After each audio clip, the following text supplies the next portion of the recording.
Hello my retro friends, thank you for finding my channel, Mike the Retro Realtor. Today we're going to talk about one of the most 80s things ever, and nearly every Gen Xer participated in this. We're talking about Columbia House records. As a Gen Xer, this was a huge part of life. I remember signing up for the first time when I was 12 years old. I had my paper route, I had plenty of money to do it, and I even remember the first albums that showed up at my door. A lot of Phil Collins, some Van Halen, and I was loving life.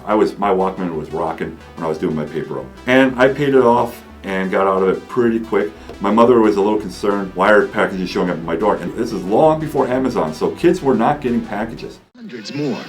All the music you love. The Columbia Record and Tape Club. No one else gives you so much for so little. 11 albums, 1 cent. Find our ad in Sunday's paper, take it to your mailbox.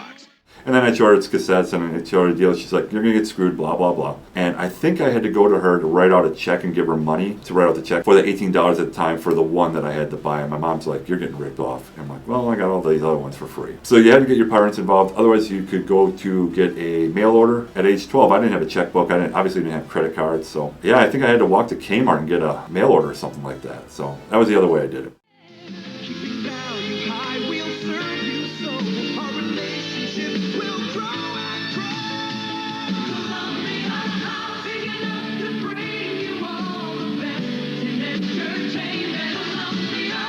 Look for special Columbia House offers this month in selected magazines, newspapers, and your mail. But everyone was doing that. I mean, we all filled up our music collections with stuff from Columbia House. It was such a Gen X thing. And I know it goes back to the 50s. In fact, there's actually one episode of Leave It to Beaver, shot in 1962, where Ward the father actually lets the Beaver buy a couple of these records. And of course, Beaver screws it up because he's a beef. The collections notices show up. It's an episode you can find. And if you want to watch that episode, it's being streamed everywhere, except Tubi, which is kind of weird because Tubi has all that stuff normally. But that's okay. It is kind of funny to actually watch that in 2025 and see what they were saying about 1962, especially if you're a Gen Xer, because we all did it. Columbia House Records actually started delivering music in the form of initially records, then cassettes, and then CDs, and eventually even went to video cassettes and DVDs. They started in 1955, and they delivered their last CD back in 2009. Between streaming and people losing interest in physical media, that's pretty much killed it off. They would advertise on television, on the radio. Every Sunday morning in your paper you would find these flyers from them. And what they would do, and this is kind of marketing the kids, so there's a couple of shady things going on here. You would detach these little stamps of the album covers that you wanted. You would get 12 albums for just a penny. Now the catch is you'd have to buy 3 more. You know, it's still not the worst deal on 10. And the prices were inflated, probably about $18 in 1986-87 money. So, you know, about 40 bucks today. CDs and cassettes actually in the late 80s, early 90s did cost so much in the stores, a little less, but they were making money there. Welcome to the world's largest jukebox. At Columbia House, you get to choose 10 CDs you really want for a penny.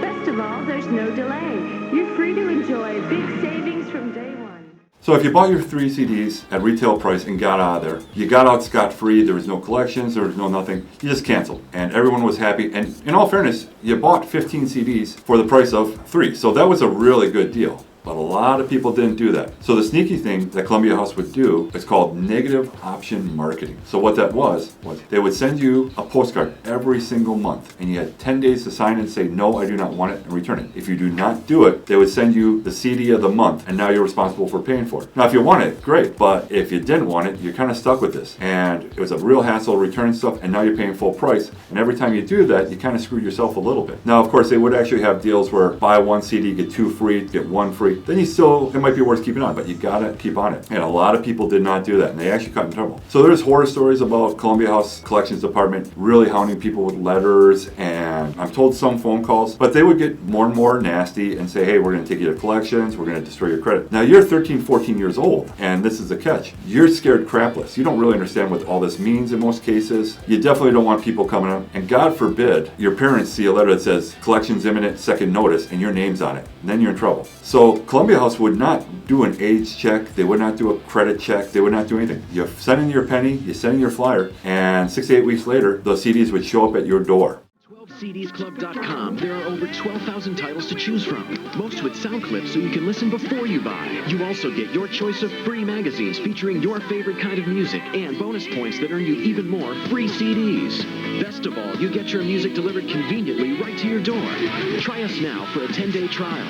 Because when you can get 12 CDs free at 12cdsclub.com, everything is falling into place for you. It went both ways. They got screwed a lot of times, but they were making money hand over fist doing this because so many people did pay, and a lot more people stayed in the club longer than they needed to. I figured out real quick, fulfill my obligation, get out, then come back a year later, get my 15 CDs for the price of 3, hello, goodbye, done, rinse and repeat. And that worked out really good. But a lot of people would also play games where they would make up names and have the stuff sent all over the place. While watching a couple of videos kind of learning about this, there was a room where they say, yeah, this is bullcrap, we're not sending these CDs out to the people. So Columbia House had a couple policies in there to stop CDs going out to people that were just complete bogus. We didn't all play by the rules. Like I said, some of us would make up a fake name or send it to a buddy's house, and maybe we bought the 3 that you're supposed to buy, maybe we didn't. I'm just saying, but they did make a ton of money. And the only reason why I closed down is not because they weren't making money, it's just that the culture changed. Streaming took over. Physical media started dying. Even though I love physical media, I don't know if I'd be terribly interested in buying into Columbia House and signing up for the obligation and all the headaches of returning all the postcards when I don't want something. It's so much easier to go to a used DVD store, which there are several in Milwaukee, or just buying them on Amazon. I do these all the time. You just buy them and that's it.